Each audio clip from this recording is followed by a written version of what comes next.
Olá, boa noite, sejam muito bem-vindos. Estamos juntos mais uma vez para celebrarmos a Deus no nosso culto, nessa celebração.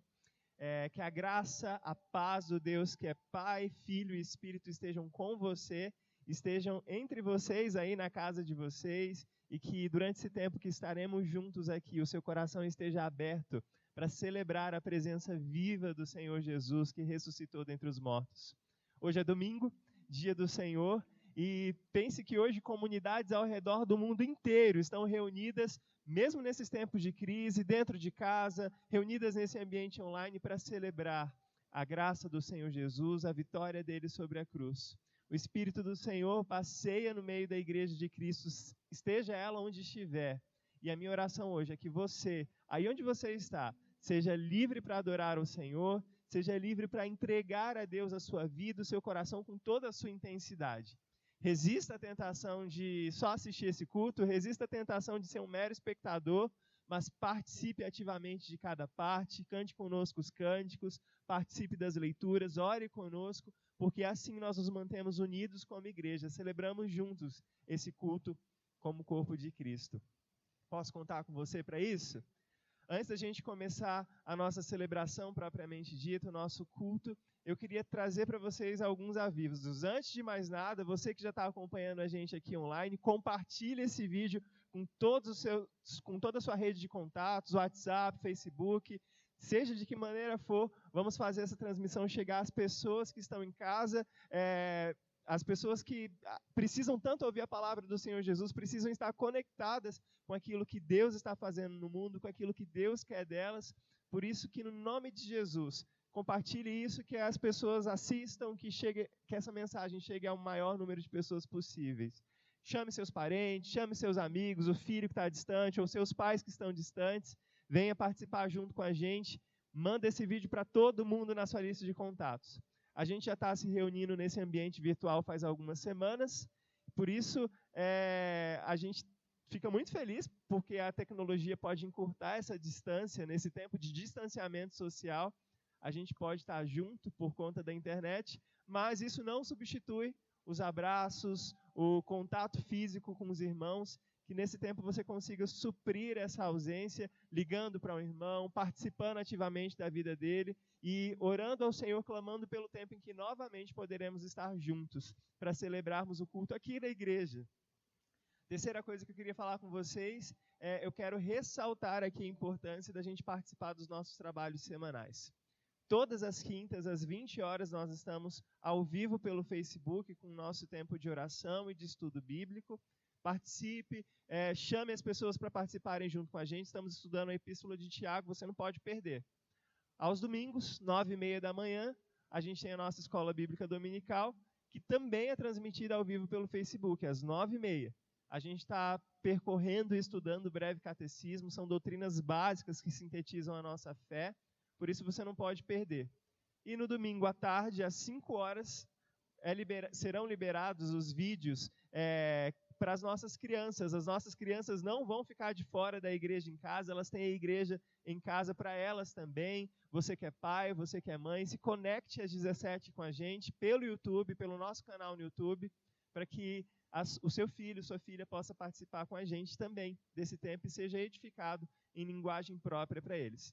E às 19h30, como a gente está aqui agora, o nosso culto. Não perca nenhuma das nossas programações nesse tempo de quarentena. Não fique de bobeira, não se distancie dos seus irmãos e da sua igreja. É em momentos como esse que nós precisamos permanecer unidos, a fim de que o mundo saiba que Cristo está em nós. Passaremos por essa juntos e pela graça de Deus, sairemos dessa juntos. Amém? Vamos começar? Você já está com a gente? Deixe seu comentário aqui no vídeo, participe ativamente desse culto comentando também. E mais do que tudo, se entregue, se engaje, participe de cada momento desse culto conosco. Vamos começar então? Esse é o domingo em que cristãos no mundo todo celebram o dia em que Jesus entrou em Jerusalém. A entrada triunfal dele em Jerusalém foi recebido ali por uma multidão com ramos nas mãos. Essa multidão clamava a Jesus dizendo: Hosana ao filho de Davi. É o domingo de Ramos esse domingo. nós celebraremos e nos lembraremos desse momento tão importante para a cristandade, tão importante no calendário cristão. Por isso eu te convido para lermos juntos a palavra de Deus. Palavra que está no livro de Salmos, capítulo 118, versículos de 21 a 29. Vamos ler juntos esse texto? Render-te-ei graças, porque me acudiste e foste a minha salvação. A pedra que os construtores rejeitaram, essa veio a ser a principal pedra angular. Isto procede do Senhor e é maravilhoso aos nossos olhos. Este é o dia que o Senhor fez. Regozijemo-nos e alegremo-nos nele. Ó, salva-nos, Senhor, nós te pedimos. Ó Senhor, concede-nos prosperidade. Bendito o que vem em nome do Senhor. A vós outros da casa do Senhor, nós vos abençoamos. O Senhor é Deus, Ele é a nossa luz. Adornai a festa com ramos até as pontas do altar. Tu és o meu Deus, render-te-ei graças. Tu és o meu Deus, quero exaltar-te. Rendei graças ao Senhor, porque Ele é bom, porque a sua misericórdia dura para sempre. Esse texto nos Salmos, tanto tempo antes de Jesus, nos lembra, nos faz olhar para aquilo que aconteceu e se cumpriu no domingo de Ramos em Jerusalém. Esse grito de Hosana ao filho de Davi, Hosana é uma palavra que significa salva-nos, Senhor, salva-nos, Senhor. Por isso, nós, para começarmos esse culto, clamando Hosana, clamando ao Senhor, salva-nos pelo teu poder, filho de Davi, salva-nos, nós vamos começar orando, pedindo ao Senhor que esteja conosco, e durante esse culto, é um tempo de salvação também, porque vivemos durante toda a semana com a nossa cabeça envolta por tantos pensamentos, envolta pelo nosso trabalho, por como será o nosso amanhã, mas o domingo é o tempo em que nós voltamos o nosso pensamento e clamamos, Senhor, salva-nos. Salva-nos dos nossos esquemas errados, salva dos nossos jeitos de viver que são errados. Vamos orar ao Senhor? Senhor, obrigado pela Tua palavra, obrigado porque ela é viva e eficaz. Obrigado porque ela fala para nós ainda hoje. E nessa hora que nós estamos reunidos aqui na igreja, nesse ambiente online, onde tantos irmãos estão orando, clamando ao Senhor, buscando ao Senhor junto conosco, que o Teu Espírito Santo fale ao coração delas. Que no nome de Jesus o coração de cada um dos nossos irmãos que estão conosco agora, que vão assistir isso depois, seja tocado pelo Teu Espírito Santo.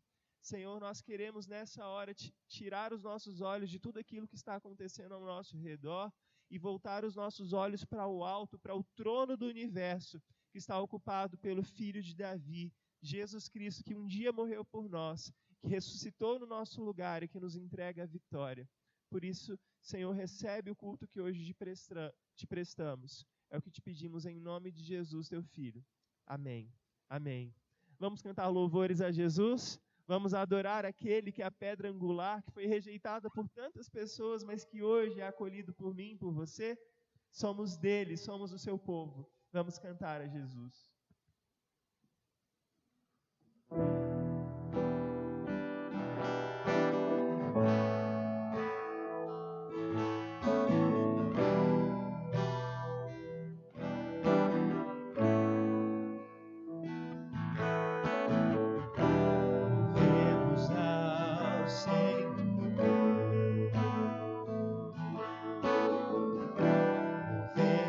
Ao Senhor.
Cantar louvores ao Senhor. Esse momento agora é o momento que separamos no culto para reconhecermos que diante da glória e da majestade desse rei maravilhoso, desse rei que é poderoso, desse rei que nos salvou, todas as nossas justiças, todos os nossos atos de bondade não são nada e não representam nada. Somos santos, sim, fomos santificados e temos sido santificados todos os dias pelo Senhor. Porém, nós ainda estamos suscetíveis, vulneráveis ao pecado que o tempo todo nos persegue. É hora de reconhecermos que constantemente eu e você temos ofendido o Senhor, temos ofendido a santidade dele. E é o momento de clamarmos também por misericórdia. Clamarmos por misericórdia à semelhança do salmista, que no Salmo 51 diz o seguinte: compadece-te de mim, ó Deus, segundo a tua benignidade, e segundo a multidão das tuas misericórdias, apaga as minhas transgressões. Lava-me completamente da minha iniquidade e purifica-me do meu pecado.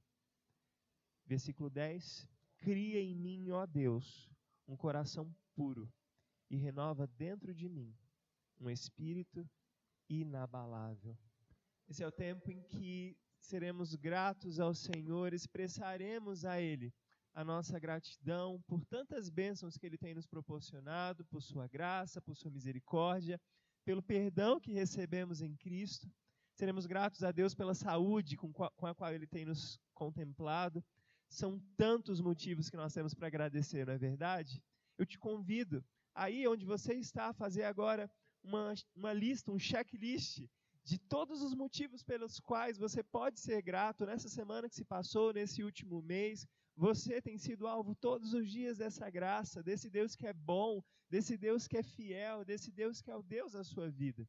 Por isso, faça essa lista mental, seja grato ao Senhor. Existem tantas formas pelas quais nós somos abençoados, mas existem muitas outras formas também pelas quais a gente pode abençoar as outras pessoas. Nós podemos, por exemplo, nesse tempo de quarentena, ceder o nosso ombro para as pessoas que têm sofrido com a perda de entes queridos, pessoas que têm sofrido já com a doença do coronavírus, aqui na nossa cidade mesmo. Podemos oferecer as nossas mãos e o nosso tempo para fazermos as compras de pessoas em situação de risco, como os mais idosos, como pessoas com predisposições em sua saúde. Podemos expressar a nossa gratidão a Deus cuidando do próximo. A gente pode expressar também a nossa gratidão a Deus, ofertando, dizimando, reconhecendo que tudo que temos e somos vem dele, e nas mãos dele nós devolvemos parte da nossa renda. Esse é o momento de expressarmos a nossa gratidão a Deus. Você, membro da Vila Hortência, você pode depositar, transferir. Aqui na sua tela aparecem os dados bancários agora da nossa igreja. Você pode compartilhar com outras pessoas também que não têm acesso ao número da conta. Está aqui na sua tela, você pode expressar a sua gratidão, entregando, consagrando ao Senhor o seu dízimo, a sua oferta. Eu te desafio a fazer isso. Nós dizimamos e ofertamos não porque temos sobrando, mas porque reconhecemos que tudo vem do Senhor e fazemos isso num ato de fé, de que o Deus que nos deu é o Deus que vai continuar suprindo cada uma das nossas necessidades. Tudo que recebemos vem da parte de Deus, recebemos por conta da sua graça e do seu amor. E agora nós somos livres para ofertar e para dizimar. Vamos ser gratos a Deus por sua graça, por sua misericórdia que nos alcança todo dia.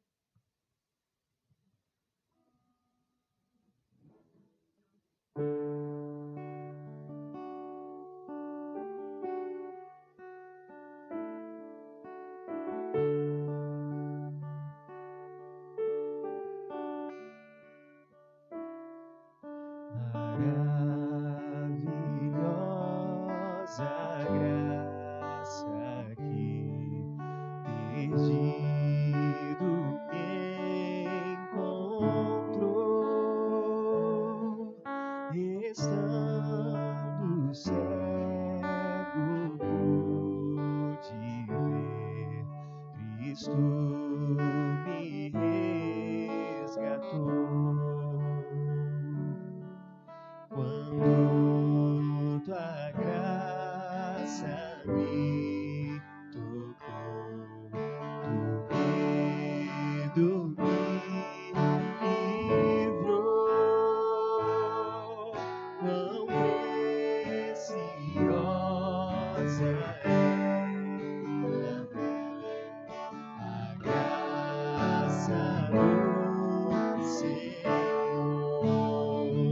Libertei eu fui de uma prisão, meu Salvador me resgatou.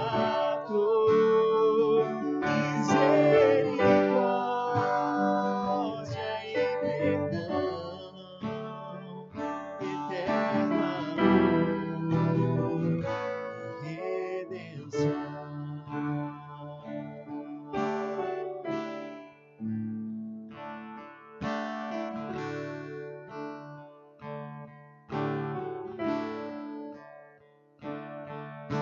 Deus prometeu o melhor e nele esperarei. Escudo e força Ele será enquanto eu viver. Libertei eu fui de uma prisão, meu Salvador me resgatou.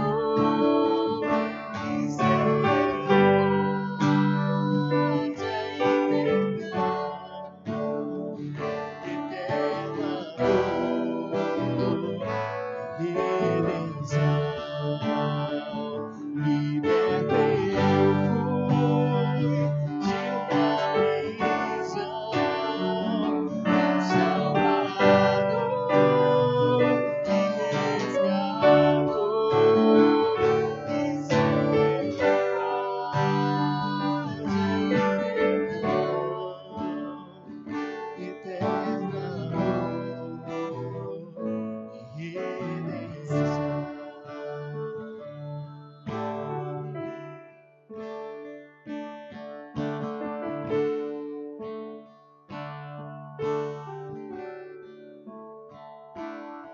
E se o meu mundo se acabar e o sol não mais brilhar,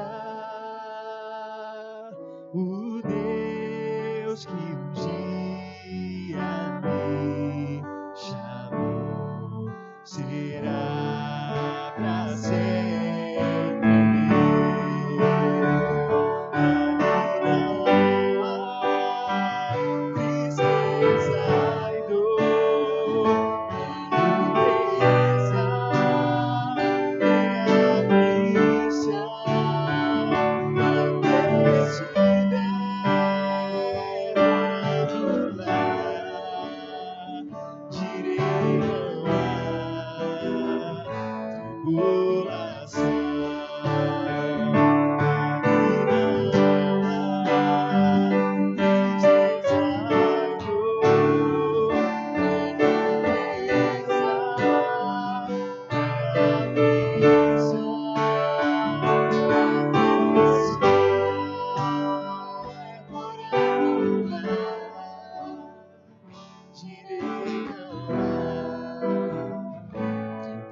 tribulação.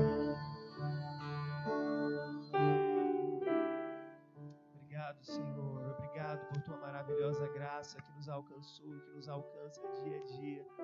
Obrigado, Senhor, por cada irmão, por cada irmã que está conosco agora nesse momento. Obrigado, Deus, porque a tua provisão tem alcançado cada lar, e nós te rogamos, Deus, nesses tempos de crise, nesses tempos em que se avizinha uma crise econômica, nós clamamos pela tua provisão sobre cada lar, sobre cada vida.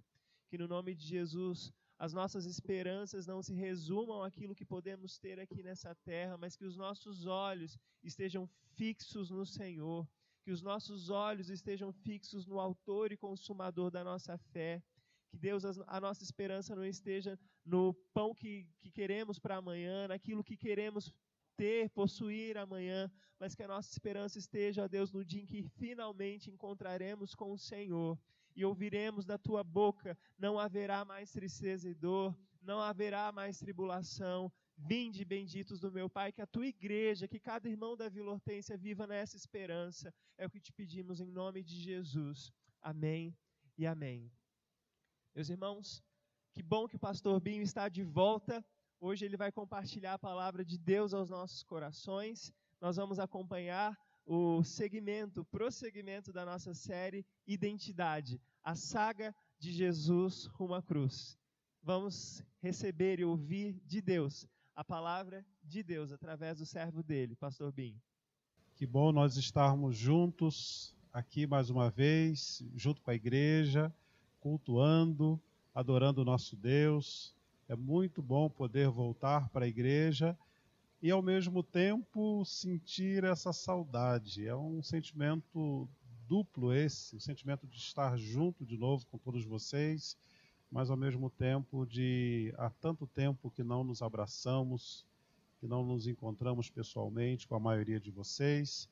Espero que todos estejam bem. O nosso desejo é que a bênção do Senhor seja sobre a tua vida, onde quer que você esteja. Quero dar um abraço muito especial para todos os membros da Igreja Presbiteriana de Vila Hortência e um abraço especial para todos os outros que, não sendo membros da Igreja, também nos acompanham nesse momento de culto. Que Deus abençoe a sua vida, que esse domingo de Ramos seja um domingo abençoado para você e para toda a sua família. Como o pastor Tássio disse, nós estamos conversando sobre o Evangelho de Marcos e falando sobre a identidade de Cristo e vendo exatamente essa saga de Jesus, essa jornada de Jesus até a cruz, enquanto vemos o drama relacionado à revelação da sua identidade. Então, na medida que o Evangelho vai avançando, a identidade de Jesus, ela se aproxima de ser plenamente revelada. E nós já estamos há alguns domingos conversando sobre esse drama relacionado à identidade de Jesus. A ideia é a seguinte: a identidade de Cristo, ela é revelada no primeiro versículo do Evangelho de Marcos. Então o texto é muito claro, Marcos capítulo 1, versículo 1, princípio do Evangelho de Jesus Cristo, Filho de Deus. Então, nós, os leitores do Evangelho, nós já sabemos a identidade de Cristo. O autor do Evangelho, ele já nos dá essa informação. Nós sabemos que Jesus Cristo é o Filho de Deus. O Evangelho também diz que os demônios sabem quem é Jesus. Vez ou outra no Evangelho aparece uma pessoa dominada pelo demônio e o demônio fala pela boca dessa pessoa o seguinte: nós sabemos quem é você, mas Jesus manda que essa pessoa endemoniada se cale, porque mesmo uma verdade dita na boca do diabo soa como mentira. Então o diabo não está autorizado a revelar quem é Jesus. Os demais personagens do Evangelho vão se perguntando: quem é este? Quem é este? Então as pessoas vão se perguntando, elas querem saber efetivamente quem é Jesus. A certa altura do Evangelho também, a Pedro é revelado a identidade, ou revelada a identidade de Jesus. Por isso, ele diz de forma muito clara: tu és o Cristo, o Filho de Deus. Jesus também compartilha a sua essência e a sua identidade com um círculo mais íntimo de pessoas. Mas a grande maioria dos personagens do Evangelho não sabem, não reconhecem quem é Jesus. Para essas pessoas do Evangelho, eu até diria que para muitas pessoas hoje em dia, a identidade de Jesus ainda é um grande mistério. No capítulo 11 do Evangelho de Marcos, Jesus chega a Jericó. E lá em Jericó, ele é identificado por 2 vezes por um cego como o filho de Davi. Essa é a identidade com a qual Jesus é conhecido, especialmente no Evangelho, no capítulo 11 do Evangelho de Marcos, pelo cego, e também quando ele entra em Jerusalém.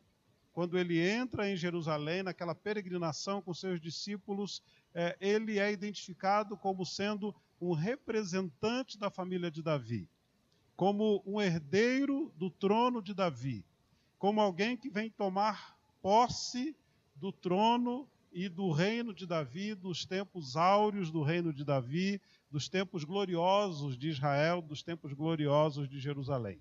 Então, muitas pessoas, nesse momento do Evangelho, olhavam para Jesus como um líder revolucionário, como um líder político.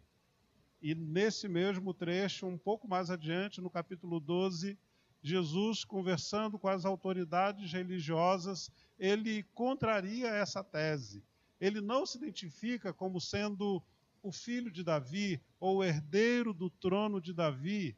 Ele faz uma pergunta para aqueles líderes religiosos: como eu poderia ser filho de Davi se em algum momento o próprio Davi me identifica como sendo o seu Senhor? Como eu seria herdeiro de Davi? Como eu seria filho de Davi, se na boca de Davi eu sou o Senhor dele? Jesus está querendo dizer que o título filho de Davi, para ele, era insuficiente. O título filho de Davi não fazia jus à verdadeira identidade de Jesus. A pergunta que eu quero fazer para nós nessa noite é: onde está a verdadeira identidade de Jesus? Onde está a verdadeira identidade de Jesus? Aí nós chegamos no capítulo 13 do Evangelho de Marcos. No capítulo 13 do Evangelho de Marcos, nós vemos que a identidade de Jesus, em primeiro lugar, ela é encontrada para além dos reinos deste mundo. É para além dos reinos desse mundo.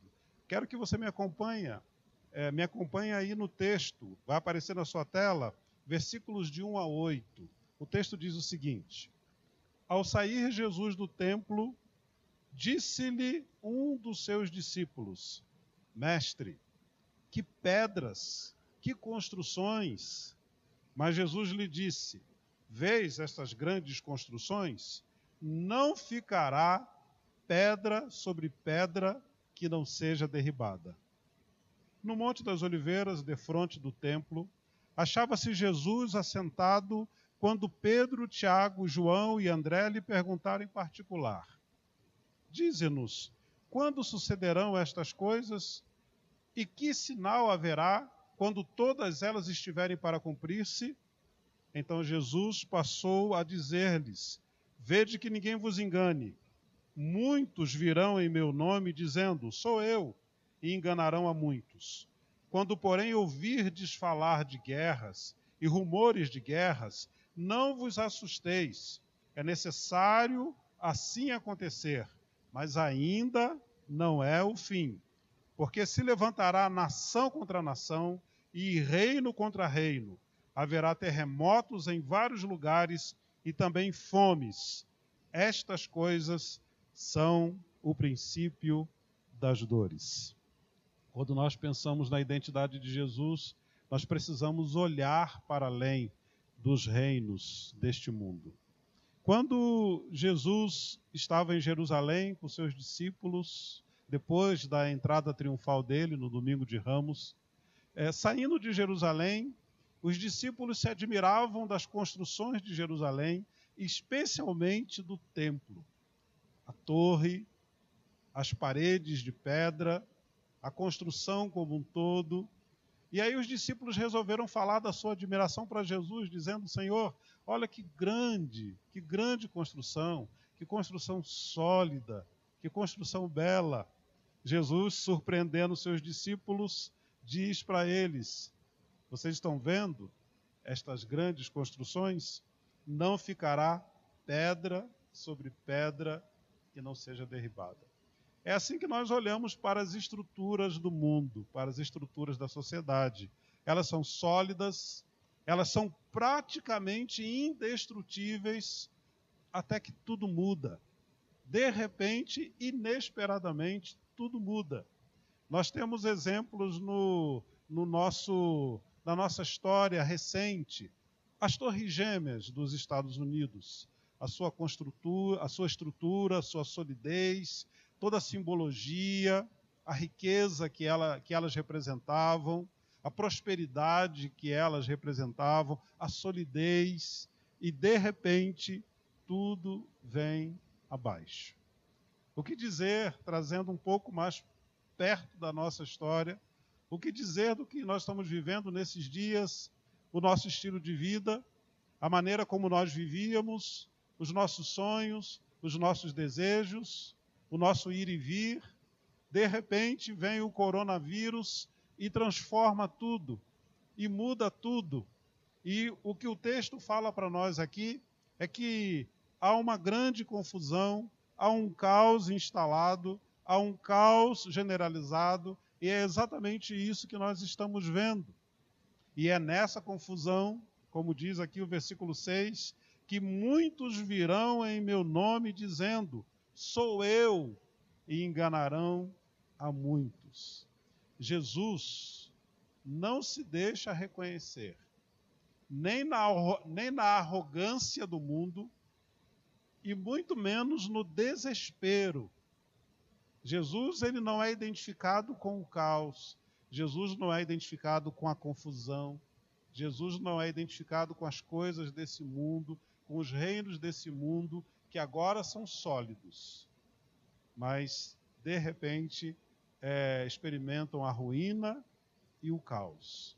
Então, a identidade de Jesus não pode ser percebida nos reinos do mundo, mas para além deles.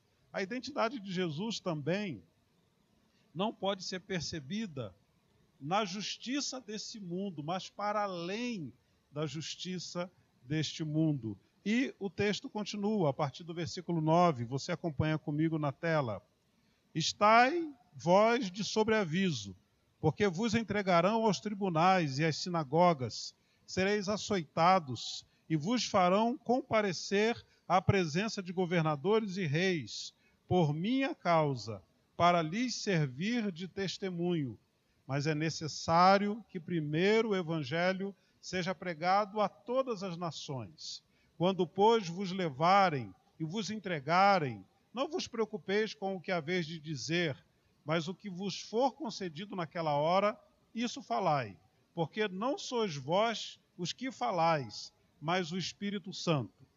Um irmão entregará à morte outro irmão, e o pai ao filho. Filhos haverá que se levantarão contra os progenitores e os matarão. Sereis odiados de todos por causa do meu nome. Aquele, porém, que perseverar até o fim, esse será salvo. A causa de Cristo nem sempre está relacionada às coisas do mundo que nos cerca. O próprio Jesus, em algum momento do evangelho, de outro evangelho de João, fala que amar a Cristo está intimamente relacionado com receber o ódio do mundo. Então, muitas vezes, a causa de Cristo está na contramão com as causas do mundo. As prioridades de Cristo, os valores, os desejos de Cristo, a vontade de Cristo. É exatamente isso que o Senhor fala aqui para os seus discípulos no Evangelho. Quando ele diz, é por minha causa que vos açoitarão. É pela minha causa. É porque vocês estão vinculados a mim.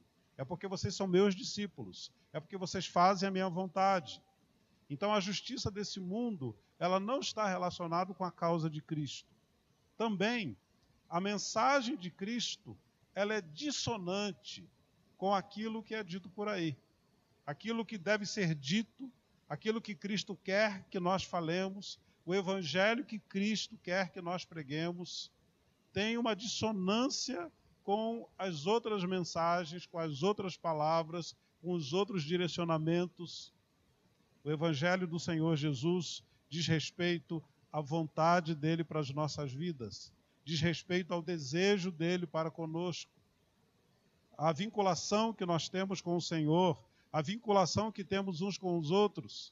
O evangelho fala de amar a Deus sobre todas as coisas e amar ao próximo como a si mesmo. Muitas vezes o que é dito no mundo não se relaciona com amar a Deus acima de todas as coisas. Muitas vezes as mensagens pregadas no mundo não se relacionam com o amor, com o perdão, com a comunhão. O mérito do mundo não é distribuído da mesma maneira que Jesus fazia. A justiça do mundo, o mérito do mundo, muitas vezes não está relacionado com o Senhor, o perdão que é oferecido, a restauração que é oferecida, a comunhão que é oferecida. Jesus amava os pecadores, Jesus nos estimulava a perdoar, Jesus acolhia as pessoas, Jesus praticava a justiça. Muitas vezes o mundo está relacionado ainda com a lei de talião, com olho por olho, com dente por dente, com o princípio da vingança, com o princípio do não perdão. O mérito de Cristo é diferente do mérito do mundo. Então, só nos resta, nesse tempo de dificuldade, sermos leais às causas de Cristo. Só nos resta, nesse tempo, sermos obedientes ao Evangelho e sermos sensíveis ao Espírito Santo. Só nos resta, nesse tempo de caos e de confusão, sermos fiéis ao nome e à verdadeira identidade do Senhor Jesus. A identidade do Senhor Jesus, então, está para além dos reinos do mundo, está para além da justiça deste mundo, e também a identidade de Jesus não pode ser encontrada nos valores deste mundo, mas para além deles. O Evangelho nos diz aqui no versículo 14 o seguinte: quando, pois, virdes o abominável da desolação, situado onde não deve estar, quem lê entenda.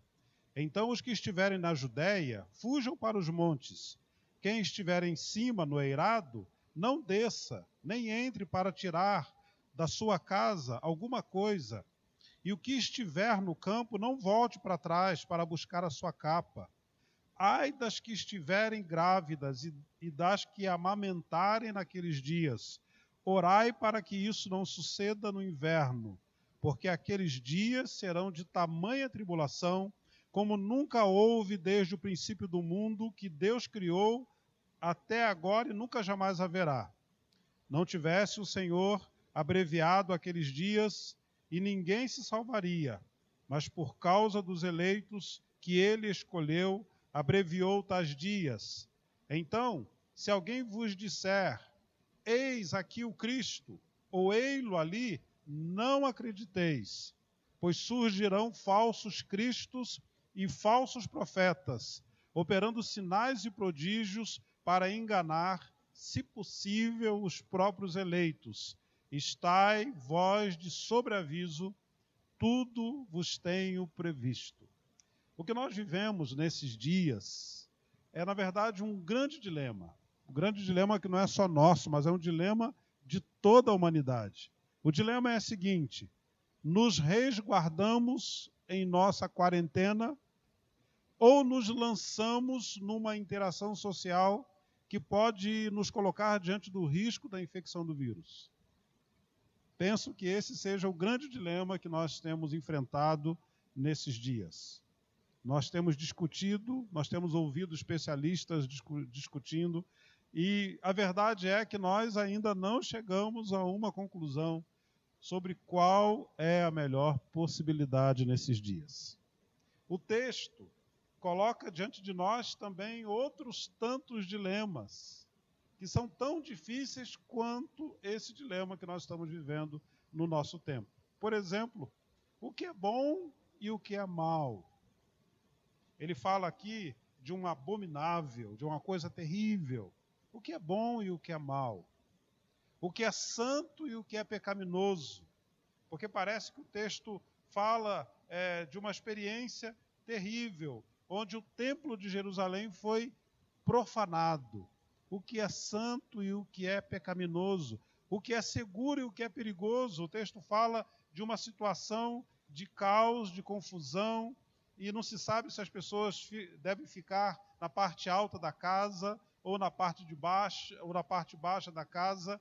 Então, onde ficar, onde há segurança, onde não ficar exposto ao perigo, o que é importante, o que não é importante, quais coisas eu devo levar, o que eu devo deixar, o que é oportuno e o que é próprio, estar grávida nesse tempo, o inverno, o verão, qual é a estação, o que é breve, o que é demorado, o tempo está demorando a passar, a solução está demorando a chegar, ou a minha sensação é de brevidade.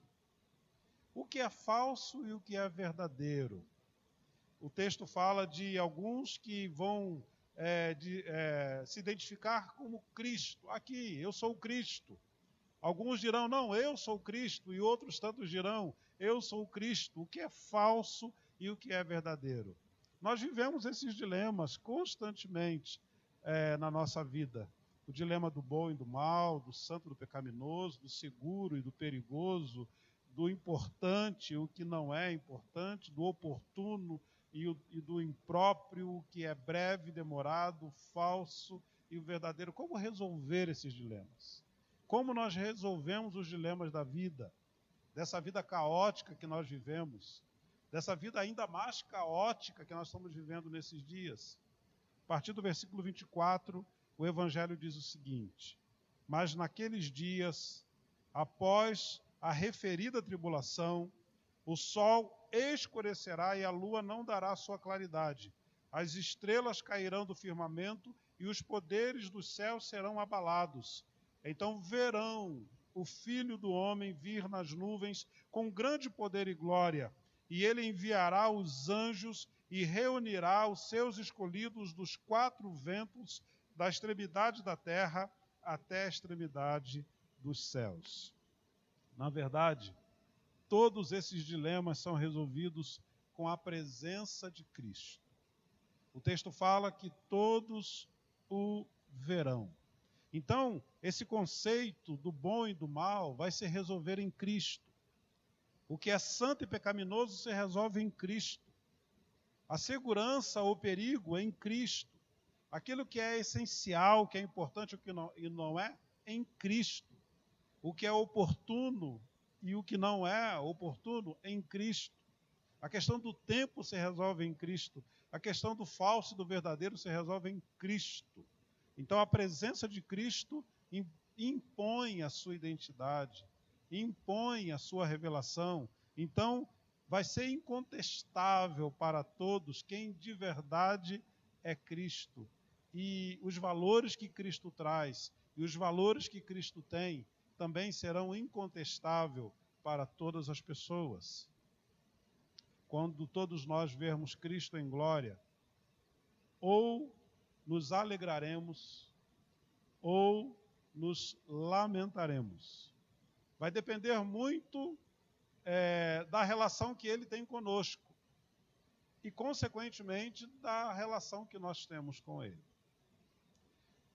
Os valores de Cristo, então, ou a identidade de Cristo, então, está para muito além dos valores do mundo.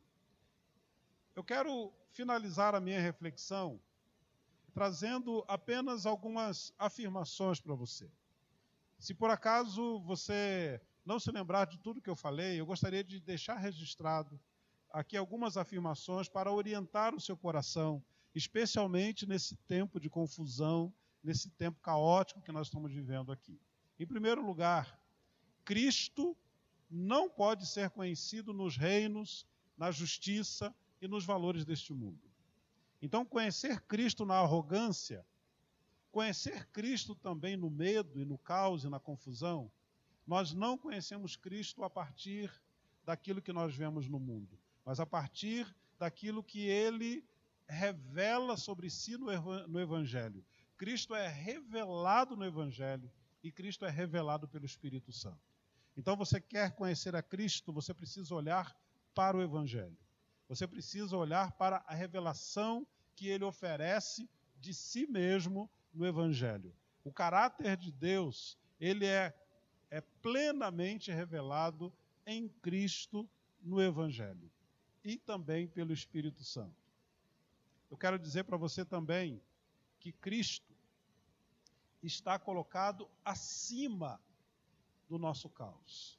Nós estamos vivendo um tempo tão caótico, um tempo de tanto medo, de tanta desesperança, mas Cristo está acima de tudo isso.